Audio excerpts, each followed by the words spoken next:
নমস্কার বন্ধুরা, peaceful finance চ্যানেলে আপনাদের স্বাগত। আজকের ভিডিওতে আমরা আলোচনা করব ভারতের শীর্ষ রেয়ার আর্থ এলিমেন্ট সংক্রান্ত স্টকগুলো নিয়ে।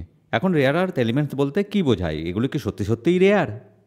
রেয়ার আর্থ এলিমেন্ট বা আরই হলো 17টি বিশেষ ধাতু যেগুলি আধুনিক প্রযুক্তিতে অপরিহার্য। রেয়ার আর্থ ধাতুগুলি অত্যাধুনিক প্রযুক্তি যেমন বৈদ্যুতিক যানবাহন, EV battery, semiconductor, AI chip, electronics, smartphone, MRI machine, solar panel, wind turbine, clean energy প্রযুক্তি, ফাইটার জেট এবং মিসাইল গাইডেন্স ইত্যাদি সিস্টেমে ব্যবহৃত হাই পারফরম্যান্স ম্যাগনেটের জন্য অপরিহার্য। রেয়ার আর্থ ধাতুগুলো আসলে পৃথিবীতে কম নয়, কিন্তু এগুলো সবসময় জটিল খনিজের ভেতর লুকিয়ে থাকে। এদের আলাদা করা এত কঠিন ছিল যে বিজ্ঞানীরা এদের নাম দিয়েছিলেন রেয়ার আর্থ মেটাল।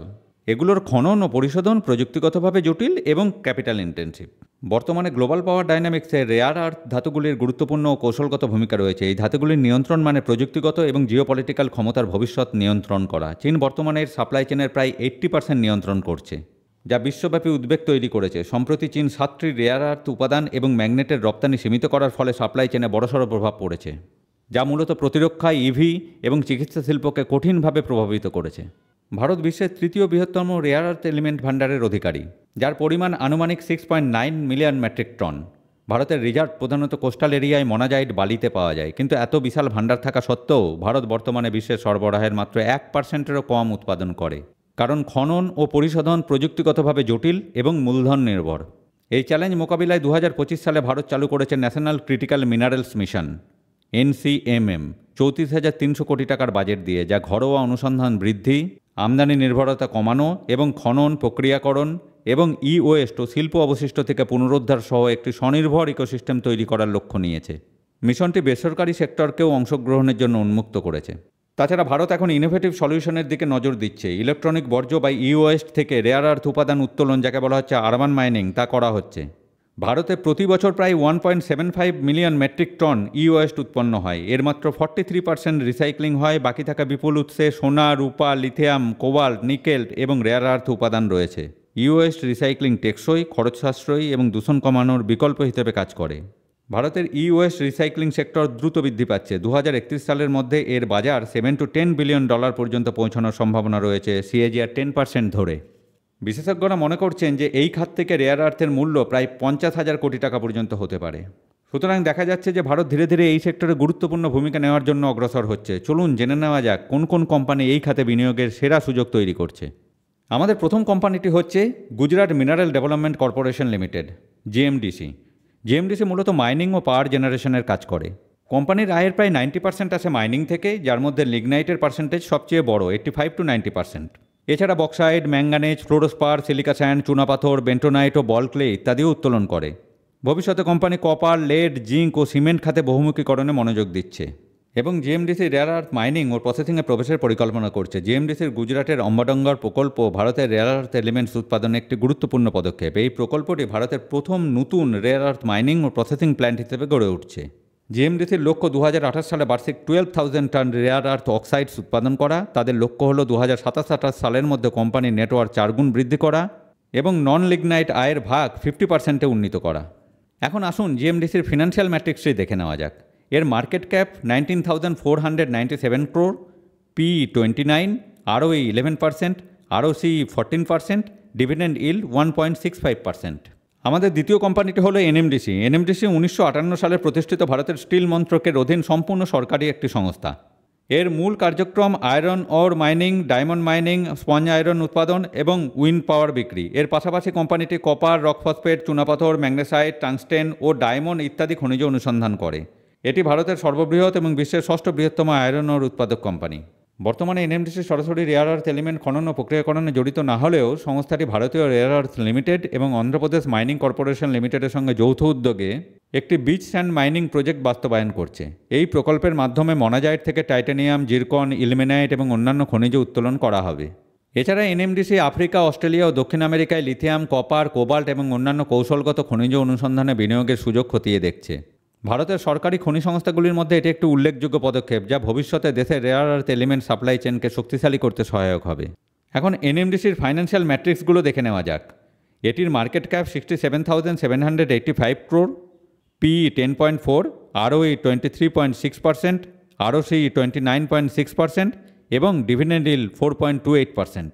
আমাদের তৃতীয় কোম্পানিটি হলো NLC India limited. NLC India একটি নবরত্ন সরকারি সংস্থা যা লিগনাইট মাইনিং এবং লিগনাইট ভিত্তিক তাপবিদ্যুৎ উৎপাদনে নিযুক্ত, এবং এটি কোল মিনিস্ট্রি গভর্নমেন্ট অফ ইন্ডিয়ার অধীনে পরিচালিত হয়। রিনিউয়েবল এনার্জি সেক্টরে এনএলসি 1380 মেগাওয়াট ক্ষমতার সোলার এবং 51 মেগাওয়াট ক্ষমতার উইন্ড পাওয়ার প্ল্যান্ট পরিচালনা করছে, এবং এটি ভারতের প্রথম সিপিএসই যা 1 গিগাওয়াট সোলার ক্ষমতা অতিক্রম করেছে। এনএলসি সম্প্রতি দুটি নতুন সহায়ক কোম্পানি প্রতিষ্ঠা করেছে, NLC India green energy limited এবং এনএলসি ইন্ডিয়া রিনিউয়েবলস লিমিটেড, যা মূলত রিনিউয়েবল এনার্জি প্রকল্পের পরিচালনা ও ভবিষ্যৎ উন্নয়নকে সহায়তা করবে। এনএলসি ইন্ডিয়া লিমিটেড বর্তমানে সরাসরি রেয়ার আর্থ এলিমেন্টস খনন বা প্রক্রিয়াকরণে নিযুক্ত নয়, তবে কোম্পানিটি রেয়ার আর্থ এলিমেন্ট ইকোসিস্টেমের সঙ্গে বিভিন্নভাবে সংযুক্ত। কোম্পানিটি ফ্লাই অ্যাশ ও লিগনাইট রেসিডুয়ের উপরে গবেষণা চালাচ্ছে, যেখানে ইট্রিয়াম, স্ক্যান্ডিয়াম এবং অন্যান্য রেয়ার আর্থ এলিমেন্টস উত্তোলনের সম্ভাবনা দেখা যাচ্ছে। এছাড়াও গ্রিন হাইড্রোজেন, ব্যাটারি স্টোরেজ এবং রিনিউয়েবল এনার্জি প্রকল্পের মাধ্যমে এনএলসি ভারতের ক্লিন মিনারেলস ও রেয়ার আর্থ এলিমেন্ট সমৃদ্ধ প্রযুক্তি ইকোসিস্টেমের সঙ্গে ধাপে ধাপে যুক্ত হচ্ছে।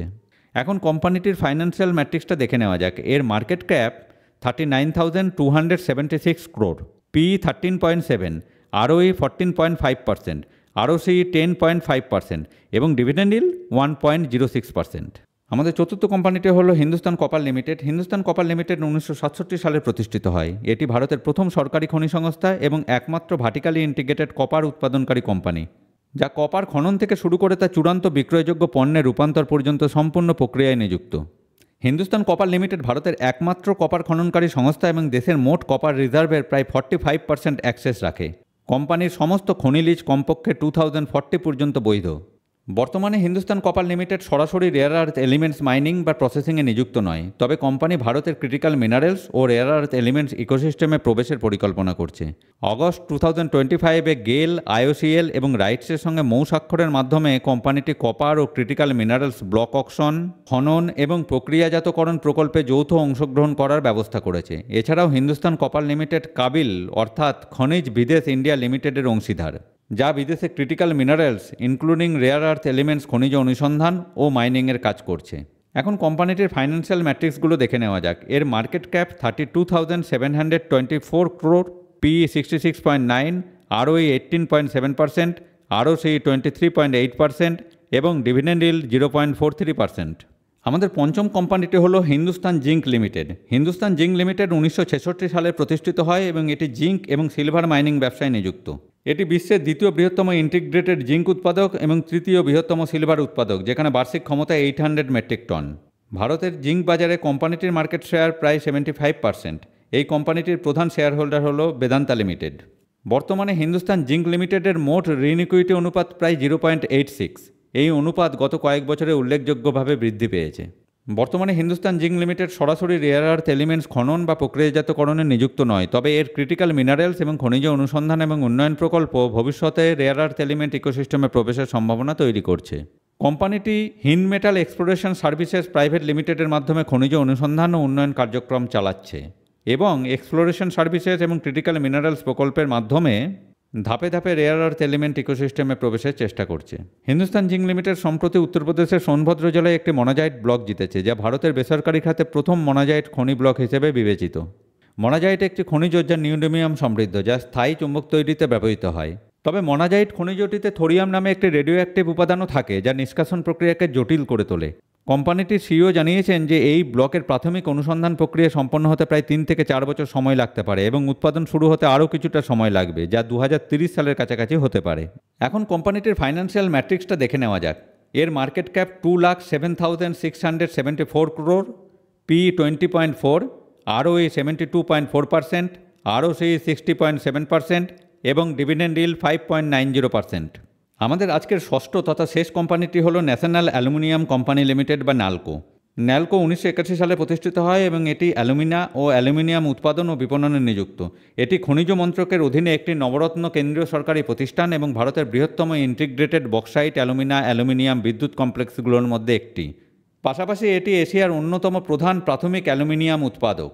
ন্যালকো বক্সাইট পরিশোধন প্রক্রিয়ায় স্ক্যান্ডিয়াম এবং ইট্রিয়াম নিষ্কাশনের জন্য গবেষণা করছে। বক্সাইট পরিশোধন থেকে প্রাপ্ত রেডমাড বা বক্সাইট রেসিডুতে এই দুটি রেয়ার আর্থ এলিমেন্টের উপস্থিতি রয়েছে, যা বর্তমানে একটি দ্বিতীয় উৎস হিসেবে বিবেচিত হচ্ছে। এখন কোম্পানিটির ফাইন্যান্সিয়াল ম্যাট্রিক্সগুলো হলো market cap 40,619 crore, PE 7.09, ROE 30.7%, ROCE 44% এবং ডিভিডেন্ড yield 4.75%। পরিশেষে বলা যায় যে রেয়ার আর্থ এলিমেন্টগুলি গ্লোবাল প্রযুক্তি ও ক্ষমতার সমীকরণ গড়ে তুলছে। চীন বর্তমানে প্রাধান্য রাখলেও ভারতের নতুন উদ্যোগ ও সরকারি মিশনগুলো এই খাতে গুরুত্বপূর্ণ ভূমিকা নিতে সক্ষম। তবে সফলতা অর্জনের জন্য ধৈর্য, ইনোভেশন ও দীর্ঘমেয়াদী প্রচেষ্টা প্রয়োজন। অ্যাকর্ডিংলি বিনিয়োগকারীদের সতর্ক, ইনফর্মড এবং ধৈর্যশীল থেকে এই ধরনের শেয়ারগুলির প্রতি লক্ষ্য রাখতে হবে। বিশেষত শক্তিশালী ফান্ডামেন্টালস ও সরকারি সহায়তাপ্রাপ্ত কোম্পানিগুলোকে নজরে রাখা যেতে পারে। এখন ডিসক্লেমারটি হলো, এই ভিডিওটিতে প্রদত্ত তথ্য কোনো স্টক বা সেক্টরের বাই বা সেল রেকমেন্ডেশন নয়। এটি এডুকেশনাল এবং ইনফরমেশন পারপাসেই তৈরি করা হয়েছে। বিনিয়োগ করার আগে নিজেও রিসার্চ অ্যান্ড অ্যানালিসিস করুন এবং প্রয়োজনে সেবি রেজিস্টার্ড ইনভেস্টমেন্ট অ্যাডভাইজারের পরামর্শ নিন। আর ইনফরমেশনের জন্য ভিডিওটি ভালো লেগে থাকলে লাইক এবং শেয়ার করুন এবং ভবিষ্যতে এই ধরনের ভিডিও পেতে চ্যানেলটি অবশ্যই সাবস্ক্রাইব করুন। আবার দেখা হচ্ছে নেক্সট ভিডিওতে। নমস্কার, ভালো থাকবেন।